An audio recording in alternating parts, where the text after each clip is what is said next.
दोस्तों बहुत बहुत स्वागत करता हूं आप सभी का। चंद्रशेखर आज़ाद की इस समय बहुत ज़्यादा चर्चा हो रही है क्योंकि चंद्रशेखर आज़ाद लगातार सीजीआई बीआर गवई को अलग अलग मुद्दों पर पत्र लिख रहे हैं और इस बार भी उन्होंने एक ऐसा लेटर लिखा जिसकी बड़ी ज़्यादा चर्चा है। वहीं चंद्रशेखर आज़ाद का एक वीडियो सोशल मीडिया पर बड़ा तेज़ी से वायरल है जिसमें वो बता रहे हैं कि उन्होंने पार्टी क्यों बनाई। साथ ही साथ चंद्रशेखर आज़ाद ने बीएसपी के पुराने नारे को बुलंद करना शुरू कर दिया है।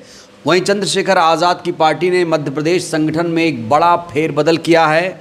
खबर है कि सत्येंद्र विद्रोही को आज़ाद समाज पार्टी मध्य प्रदेश का प्रदेश अध्यक्ष बनाया गया है। वहीं रामप्रीत गुर्जर को प्रदेश महासचिव नियुक्त किया गया है और सभी को हार्दिक शुभकामनाएं दी जा रही हैं। मध्य प्रदेश में अपना संगठन आज़ाद समाज पार्टी मजबूत कर रही है। तो आज़ाद समाज पार्टी में जिन जिन लोगों की नियुक्तियां हुई हैं उनकी ये सूची भी आ चुकी है और दोस्तों इसी सूची की बड़ी ज़्यादा चर्चा है क्योंकि इसी सूची के सबसे ऊपर अगर आप देखेंगे विशेष सूचना में तो यहाँ पर साफ तौर से जो बीएसपी का पुराना नारा है जिसे मान्यवर कांशीराम जी ने दिया था और इसी नारे की बदौलत कहा जा रहा है कि बीएसपी कई बार सत्ता में आई, अब उसी नारे को एडॉप्ट करना बुलंद करना शुरू कर दिया है चंद्रशेखर आज़ाद ने। तो यहाँ पर आप देखिए इस पत्र में लिखा है, परम पूज्य बाबा साहेब डॉक्टर भीमराव अंबेडकर और मान्यवर कांशीराम जी की विचारधारा बहुजन हिताय बहुजन सुखाय को आगे बढ़ाने के उद्देश्य से आज़ाद समाज पार्टी अपने संगठन को मजबूत कर रही है। दोस्तों बहुजन हिताय बहुजन सुखाय की चर्चा इसलिए हो रही है क्योंकि बीएसपी ने अपना ये नारा थोड़ा बदल दिया है।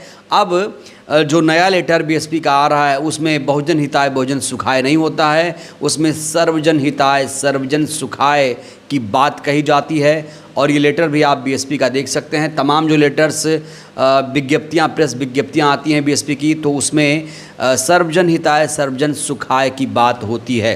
कहा जा रहा है कि बीएसपी चीफ ने ये नारा इसलिए बदला जिससे वो देश पर शासन करें, पूरे सर्व समाज की बात करें। लेकिन बीएसपी ने जो ये सर्वजन हिताय सर्वजन सुखाय किया है, कई लोग कह रहे हैं कि बहन जी को ऐसा नहीं करना चाहिए। हालांकि सर्वजन हिताय सर्वजन सुखाय के नारे को लेकर लोग अलग अलग तरीके की प्रतिक्रिया दे रहे हैं।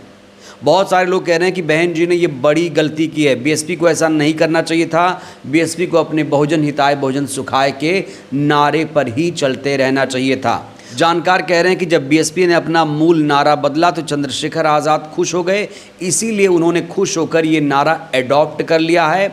और चंद्रशेखर आज़ाद के तमाम नेता ये दावा कर रहे हैं कि जैसे मान्यवर जी के ज़माने में बीएसपी आगे बढ़ी थी वैसे आज़ाद समाज पार्टी इसी नारे के दम पर आगे बढ़ेगी। वहीं बहन जी की कई लोग आलोचना इस बात को लेकर करते हैं कि बहन जी को इस नारे को नहीं बदलना चाहिए, सर्वजन हिताय सर्वजन सुखाय नहीं करना चाहिए था, उन्हें बहुजन हिताय बहुजन सुखाय के रास्ते पर ही चलते रहने चाहिए था। वहीं इस समय चंद्रशेखर आज़ाद का एक वीडियो काफ़ी तेज़ी से वायरल है जिसमें वो ये बता रहे हैं कि उन्होंने आज़ाद समाज पार्टी क्यों बनाई, आखिर क्या ज़रूरत थी। तो चंद्रशेखर आज़ाद का ये वीडियो मैं आपको दिखाने जा रहा हूँ। इस वीडियो में वो कह रहे हैं कि जब मैंने भीम आर्मी बनाई तो मेरा किसी ने साथ नहीं दिया और जब मैं थक गया हार गया, जब मुझे लोगों ने अकेला छोड़ दिया तो मुझे मजबूरन आज़ाद समाज पार्टी बनानी पड़ी। तो देखिए चंद्रशेखर आज़ाद ने आज़ाद समाज पार्टी के गठन को लेकर क्या दलील दी है, देखिए ज़रा। जो लोग कहते हैं भीम आर्मी तक तो ठीक था लेकिन आजाद समाज पार्टी नहीं बनानी चाहिए थी, तो आप मुझे बताओ, ईमानदार अपने दिल पे हाथ रख के बताओ, जब तक भीम आर्मी थी कौन सा राजनीतिक दल हमारा समर्थन करता था, बताओ जरा हाथ उठा के। आप जो कह दो मैं मान लूंगा। आप बताओ कोई राजनीतिक दल था जो कहता है ताकि नौजवान वो बच्चे हमारे समाज करके, बताओ ईमानदार से।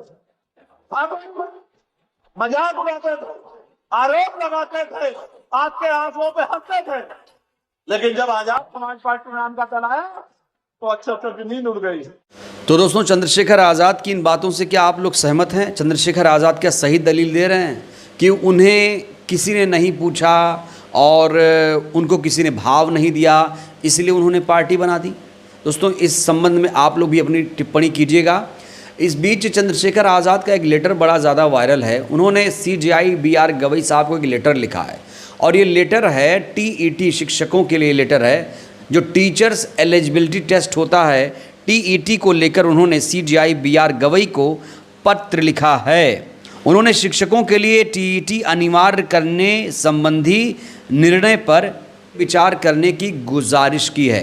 तो इस लेटर में देखिए चंद्रशेखर लिखते हैं, आपको सादर अवगत कराना चाहता हूं कि हाल ही में सर्वोच्च न्यायालय द्वारा कक्षा 1 से 8 तक के शिक्षकों को 2 वर्ष के भीतर टीईटी परीक्षा पास करने की अनिवार्यता संबंधी आदेश पारित किया गया। इस आदेश का हम सम्मान करते हैं।